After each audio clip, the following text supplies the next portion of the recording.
एक market researcher की नज़र से दुनिया आखिर कैसी दिखती है, जरा सोचिए। क्या महज पिछले 24 घंटों का गूगल सर्च डेटा हमें बड़े ग्लोबल इकोनॉमिक सिग्नल्स को डिकोड करने की चाबी दे सकता है? इस एक्सप्लेनर में हम ठीक यही समझने वाले हैं। रोजमर्रा के इस भारी डिजिटल शोर के बीच जब हम डेटा को खंगालते हैं तो कुछ ऐसी बातें सामने आती हैं जो सीधे तौर पर हमारी अर्थव्यवस्था की कहानी कहती हैं। सीधे इस नंबर पर आते हैं, 10 लाख, 1 मिलियन। पिछले 24 घंटों के डेटा में सिर्फ एक क्रिकेट मैच के लिए ये सबसे ऊंचा सर्च वॉल्यूम रहा है। ये नंबर हमें बताता है कि इंटरनेट पर एक ही समय में कितनी भारी भीड़ किसी एक चीज के पीछे भाग रही होती है। तो यहाँ एक बहुत ही दिलचस्प सवाल उठता है, क्या 24 घंटे का ये सर्च डेटा हमारी अर्थव्यवस्था के बारे में कोई ठोस तस्वीर पेश कर सकता है? अगर हम एक रिसर्चर की तरह सोचें तो डेटा की इन परतों को खोलने पर पता चलता है कि रोजाना के इस भारी डिजिटल शोर के पीछे असल में कुछ बहुत ही गहरे और जरूरी सिग्नल्स छुपे हैं। चलिए इसे थोड़ा और करीब से समझते हैं। सच कहें तो इंटरनेट पर हमारी रोजमर्रा की ज्यादातर एक्टिविटी मनोरंजन और एस्केपिज्म यानी असल दुनिया की भागदौड़ से एक ब्रेक लेने के इर्द गिर्द घूमती है। डेटा बिल्कुल साफ दिखाता है कि इंटरनेट का जो बेसलाइन है वो इसी मनोरंजन पर टिका है। डेटा को अगर हम अलग अलग हिस्सों में बांट कर देखें तो तस्वीर एकदम साफ हो जाती है। स्पोर्ट्स, खासकर क्रिकेट का जो 1 मिलियन से ज्यादा का वॉल्यूम है वो बाकी सब पर भारी पड़ता है। इसके बाद एजुकेशन का नंबर आता है, जहां बोर्ड एग्जाम्स के लिए करीब 5 लाख सर्चेज हैं। राजनीति और अर्थव्यवस्था के हिस्से भले छोटे लगें, लेकिन यकीन मानिए असली कहानी वहीं छुपी है। अब देखिए, चाहे पंजाब किंग्स बनाम राजस्थान रॉयल्स का मैच हो, क्रिकेटर सूर्यांश शेडगे हो, पेशावर ज़ल्मी बनाम इस्लामाबाद यूनाइटेड का मुकाबला हो, या फिर गेमिंग की दुनिया का GTA 5, ये सब चीज़ें बहुत भारी इंटरनेट ट्रैफिक खींचती हैं। बेशक ये ट्रेंड्स बहुत पॉपुलर हैं, लेकिन एक प्रोफेशनल मार्केट रिसर्चर के लिए ये ज़्यादातर सिर्फ शोर या नॉइज़ है। हमें इस शोर को फिल्टर करना होता है ताकि भीड़ में छुपे काम के सिग्नल्स पकड़े जा सकें।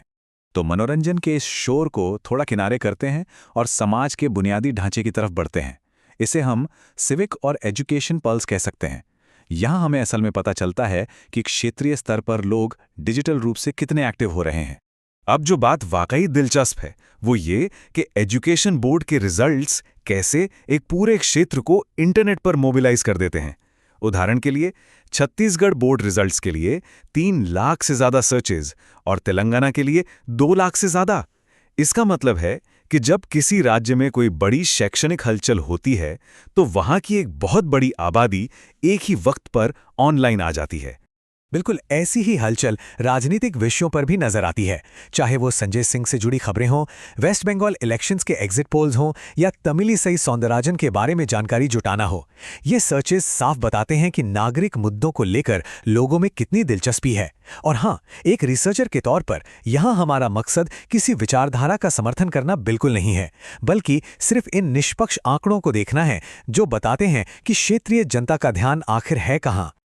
अब हम इस एक्सप्लेनर के सबसे अहम मोड़ पर हैं, आर्थिक चिंताएं।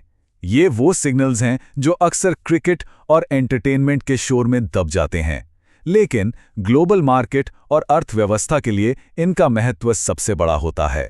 ये डेटा मैक्रो इकोनॉमिक्स और एक आम इंसान की जेब के बीच एक बहुत ही सीधा कनेक्शन बनाता है। एक तरफ है इंटरनेशनल मार्केट को हिलाने वाला ओपेक, जिसके 1 लाख से ज्यादा सर्चेज हैं, और दूसरी तरफ है पेट्रोल, जिसे लोग अपनी अपनी क्षेत्रीय भाषाओं में ढूंढ रहे हैं। ये ग्लोबल बाजार और लोकल कंज्यूमर की चिंताओं के बीच का एक बेहद मजबूत पुल है। हो सकता है कि ओपेक के 1 लाख सर्चेज अलग अलग भाषाओं में पेट्रोल के मिलाकर 60,000 सर्चेज और मशहूर वित्तीय लेखक रॉबर्ट कियोसाकी के 10,000 सर्चेज क्रिकेट के 1 मिलियन के सामने बहुत छोटे लगें, लेकिन इम्पैक्ट के मामले में ये बहुत बड़े हैं। ये वो हाई इम्पैक्ट ट्रेंड्स हैं जो मार्केट की दिशा तय करने का दम रखते हैं। तो यहाँ सबसे काम की बात यह है कि ये अचानक बढ़ने वाले सर्चेज हवा में नहीं आते। ये सीधे तौर पर ग्लोबल कंज्यूमर इकोनॉमिक्स में हो रहे बदलावों का इशारा है। जब लोगों की जेब पर बोझ पड़ता है तो उनके सर्च करने का पैटर्न बदल जाता है, और यही बदलाव परचेजिंग पावर यानी हमारी क्रय शक्ति में आ रहे उतार चढ़ाव की पहली निशानी है। इसे थोड़ा और आसान भाषा में समझते हैं। परचेजिंग पावर का सीधा सा मतलब है सामान और सेवाओं को खरीदने की हमारी आर्थिक क्षमता। जब ग्लोबल स्तर पर सप्लाई चेन महंगी होती है या महंगाई बढ़ती है तो हमारी ये खरीदने की क्षमता सीधे तौर पर कम हो जाती है, और जाहिर है इसका असर बाजार की हर गतिविधि पर पड़ता है। अगर हम पिछले 24 घंटों की टाइमलाइन को देखें तो ये किसी सस्पेंस कहानी से कम नहीं है। 22 घंटे पहले ग्लोबल सप्लाई की टेंशन होती है और ओपेक सर्च किया जाता है। ठीक उसके बाद 19 घंटे पहले लोग अचानक तेलुगु में पेट्रोल सर्च करते हैं। 5 घंटे पहले पैसों को लेकर घबराहट बढ़ती है और वित्तीय साक्षरता के लिए रॉबर्ट क्यूसाकी को पढ़ा जाने लगता है। और फिर 2 घंटे पहले हिंदी में पेट्रोल सर्च होता है। देख रहे हैं कैसे एक ग्लोबल इवेंट से लेकर लोकल चिंताओं तक की पूरी कड़ी जुड़ रही है। इन स्पेसिफिक सर्चेस को ट्रैक करना असल में एक अर्ली वार्निंग सिस्टम की तरह काम करता है। ये महज डेटा नहीं है, बल्कि आने वाली महंगाई और आर्थिक बदलावों का एक अलार्म है। एक मार्केट रिसर्चर के लिए यही वो अहम जानकारी है जो वक्त से पहले बाजार का हाल बता देती है और फ्यूचर स्ट्रैटेजी बनाने में मदद करती है। इस पूरे एक्सप्लेनर के बाद एक बहुत ही अहम और सोचने वाला सवाल छूट जाता है। अगर हमें आने वाले कल की अर्थव्यवस्था को समझना है तो हमारी स्ट्रैटेजी क्या होनी चाहिए? क्या हमें उस भारी डिजिटल शोर और पॉप कल्चर के पीछे भागना चाहिए, या फिर उन छोटे लेकिन बेहद पैने सिग्नल्स पर ध्यान देना चाहिए जो असली कहानी बताते हैं? जवाब इस बात में छुपा है कि हम डेटा को कैसे देखते हैं।